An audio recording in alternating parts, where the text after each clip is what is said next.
안녕하세요. 김동석입니다. 11월 7일 아침 시작하도록 하겠습니다. 지난주 금요일날 미국 시장은 상승 마감했죠.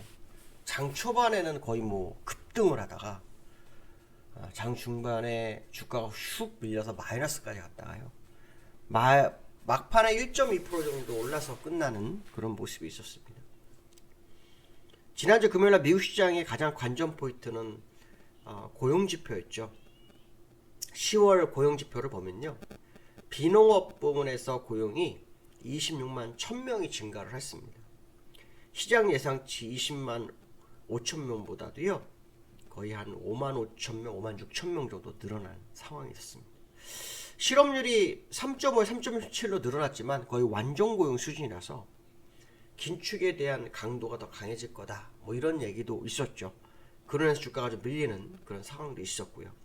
국채금리가 2년물이 4.8%까지 치솟는 모습이 있었죠. 그러다 끝날 때 4.68% 정도로 끝나는 모습이었는데요. 미국 시장이 그래서 주가를 상승하다 밀었던 상황. 그러니까 미국 시장은 처음에 어떤 상황이었냐면 다시 설명을 드릴게요.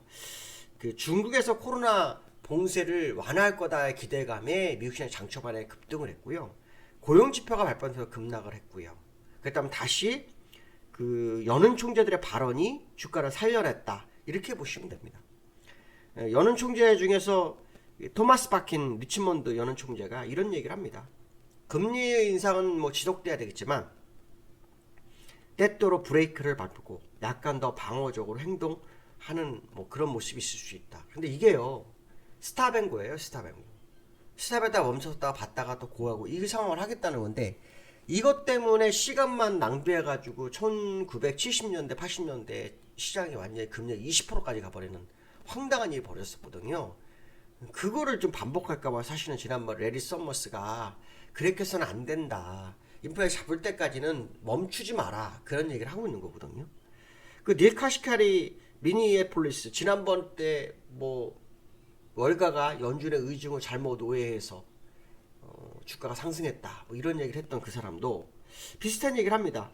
경제를 시키고 수요와 공급을 균형으로 되돌리기 위해서 우리가 해야 할 일이 참 많다. 이런 얘기를 했다고 합니다.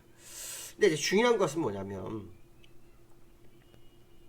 연준이 금리를 현재 수준으로 5%까지 가려고 하고 있거든요.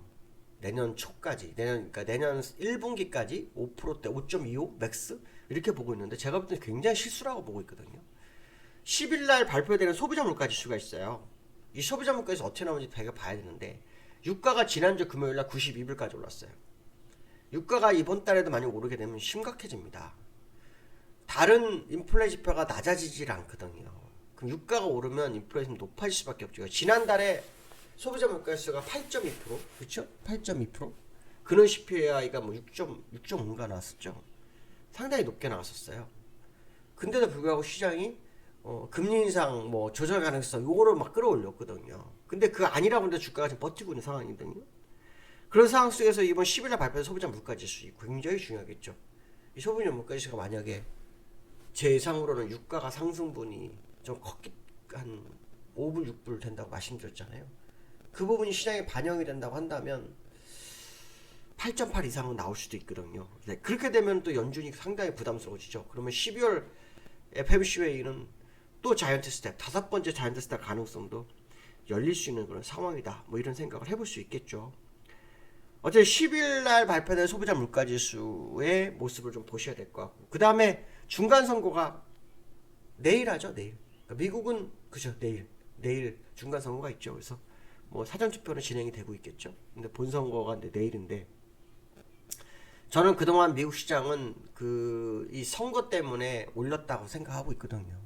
특히 아시아 시장이 거의 5일 동안 많이 올랐어요. 많이 올랐는데 특히 중국 홍콩 입장에서는 무슨 얘기를 했냐면 완화에 대한 얘기가 있었어요. 코로나 봉쇄. 근데 어저께 블룸버그 뉴스에서 이런 게 나와요. 후상 중국 질병예방통제국장이 인터뷰를 했다고 합니다. 당분간 제로 코로나 정책 고수할 거다. 제로 코로나 정책이 뭡니까? 그냥 봉쇄하겠다는 얘기예요, 여전히. 그 얘기가 갑자기 나왔거든요. 그러면 그 전에 발표가 나왔었던 코로나 완화에 대한 것을 완전히 싹 다 뒤집은 거예요, 일요일날. 오늘부터 중국장, 홍콩장 또 어떻게 흘러가는지도 봐야겠죠. 지난주 금요일날 국내장이 눌리다가 홍콩하고 중국이 폭등을 하면서 홍콩이 이제 5%대 상승하면서 국내장이 같이 따라갔거든요. 물론 우리나라 그만큼까지 가지 않았지만 어쨌든 우리나라가 하락하다 상승으로 전환한 이유가 그거였고, 미국도 장 초반에 폭등했던 이유가 그거였거든요.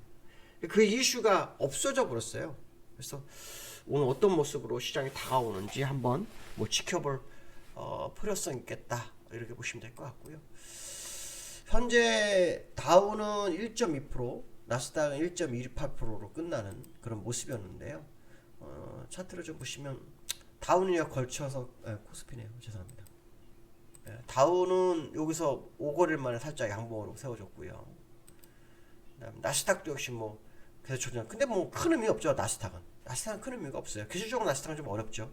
어려워서 아래 거래가 생겼지만 기술적으로 굉장히 어려운 차트의 모습을 가지고 있는 현재의 모습을 보이고 있어서 한번 보셔야 되겠죠. 저는 이번 주에 그동안 그 이벤트가 다 끝났잖아요. 미국도 FMC가 끝났고 중간 선거도 끝나는 상황이기 때문에 FMC의 이슈가 시장에 반영을 안 했어요. 그렇죠? 계속 안 했어요.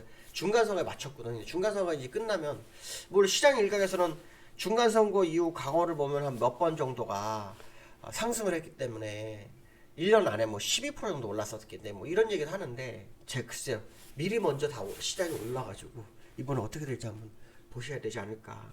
저는 나스닥과 다우를 비교한다면 다우가 나스닥을 따라가야 한다고 보는데 어떻게 될지는 뭐 이번 주 지나보면 알지 않겠어요. 특히 지난주에 미국장 마지막에 상승은 중국의 코로나 정책 뭐 이거하고 맞물려 있었기 때문에 이번 주 흐름을 한번 지켜볼 필요성이 있겠다, 뭐 이런 말씀 드리고 싶고요. 삼성전자 6만전자 탈환 가능성. 삼성전자가요 6만전자에서 엄청 싸움하고 있는 거 아시나요? 삼성전자 들어보면, 삼성전자 보시면 지금 6만전자가 여기가 지금 6만원이죠. 이때 한 번, 두 번, 세 번, 그렇죠? 여기 세 번 찍고 지금 여기서 싸움하고 있어요. 그래서 6만전자 세 번 찍고 58,100원, 그 다음에 58,400원까지 했다가 좀 버티고 있는 상황이거든요. 근데 지난주에 요때의 그 수급을 보면은 외국인이 죄송합니다. 외국인이 갑자기 멈췄어요. 여기서 6만전자 끌어올렸던 거거든요. 여기요. 그러다가 안 되니까 지금 일단 멈춰졌거든요. 지난주 금요일날 수급이 없었던 그런 모습이 있었기 때문에 이번에 어떤 모습을 다가오는지 오늘부터 봐야 되겠죠. 삼성전자 6만전자를 탈환할지 안 할지, 뭐 시장에서는 뭐 삼성전자 뭐 기업 분할 얘기도 좀 나오고 있는데 그 고리가 정말 좀 약하거든요. 삼성전자의 고리가. 그래서 어떤 식으로 뭐 얘기가 나오는지 한번 봐야겠죠. 근데 가능한지 봐야 될 것 같아요. 지난번에 LG화학이 기업 분할하면서 개미주들한테 원성을 쌓았었기 때문에 이번엔 또 어떨지 봐야 되겠죠. 어쨌든 할지 안 할지는 모르겠습니다. 한다 그러면 호재일 수 있는데, 호재일 수도 있죠. 악재일 수도 있고. 근데 그거는 뭐 아직도 누구도 평가를 할 수는 없어요. 근데 뭐 그런 뉴스가 좀 있는 것은 사실이고요. 그냥 코스피가 2300 안착 시도를 해요. 지난번 2340. 그러니까 지난주 금요일 날 쭉 밀리다가 올라왔어요. 지난주 금요일 날 2316까지 밀렸다가 마지막에 쭉 때려 2348, 2300 중반까지 올라왔거든요. 근데 이제 지난번에 갭상승이 3개가 있는 상태에서 끝나서 이게 어떻게 방향을 흘러갈지 좀 봐야겠죠. 일단 미국 시장이 여기에서 좀 미국 시장 올랐으니까 오늘 상승 출발하게 되면 지난주 종가가 최고가였기 때문에 갭이 4개째 등장하거든요. 그러니까 과거까지 계산하면 갭이 지금 무지장 많은데 단기간에 갭이 좀 많이 생긴 상황이라 어떤 흐름이 나올지 봐야겠죠. 특히 지난주에 우리나라는 완전 중국 영향 받았거든요.